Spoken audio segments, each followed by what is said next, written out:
then the pandemic hit. But after the pandemic, you guys were able to weather the storm, and you were able to partner with South Carolina MBDA Business Center. And that helped not only you guys, but also the community tremendously. Tell me a little about that collaboration. Yeah.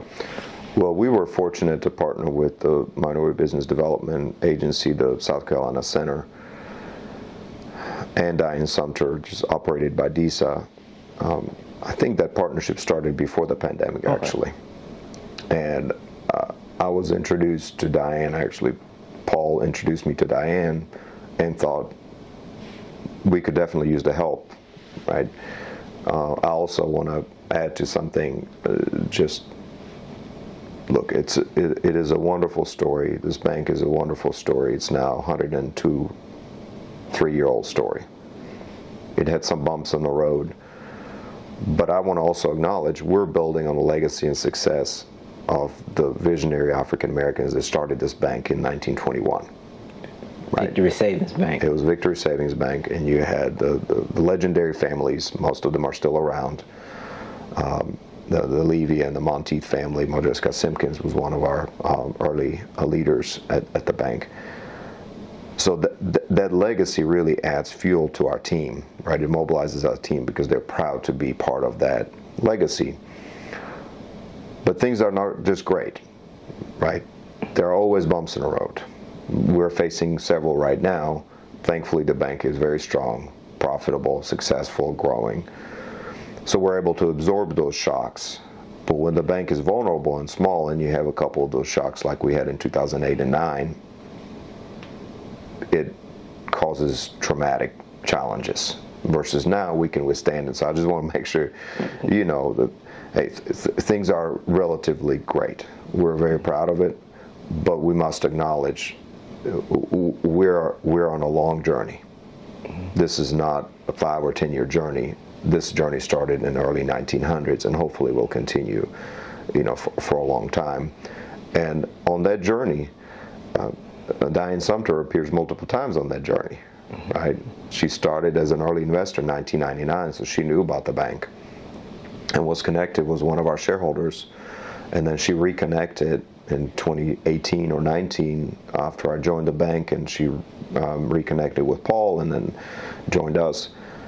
And I would say that's one of the key milestones that the MBDA helped us with.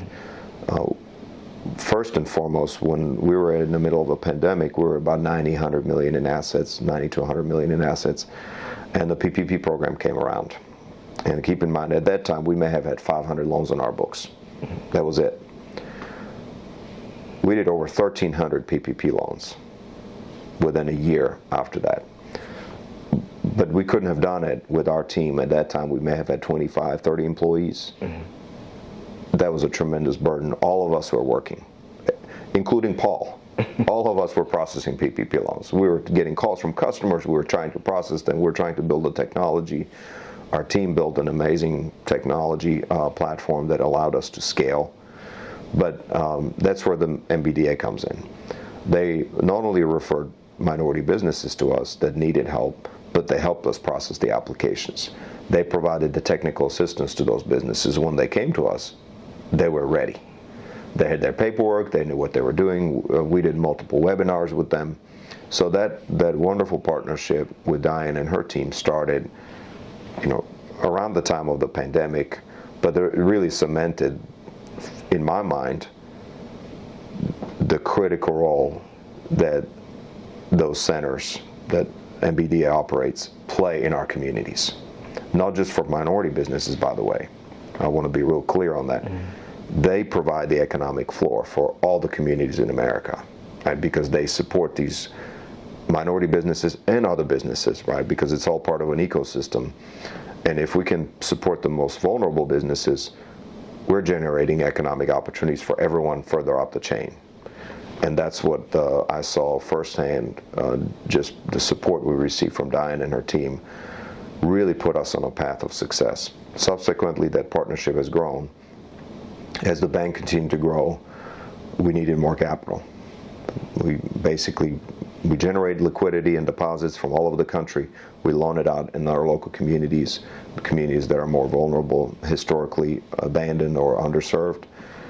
So Diana and her team have been incredibly helpful since then to now that flywheel effect has started to really work.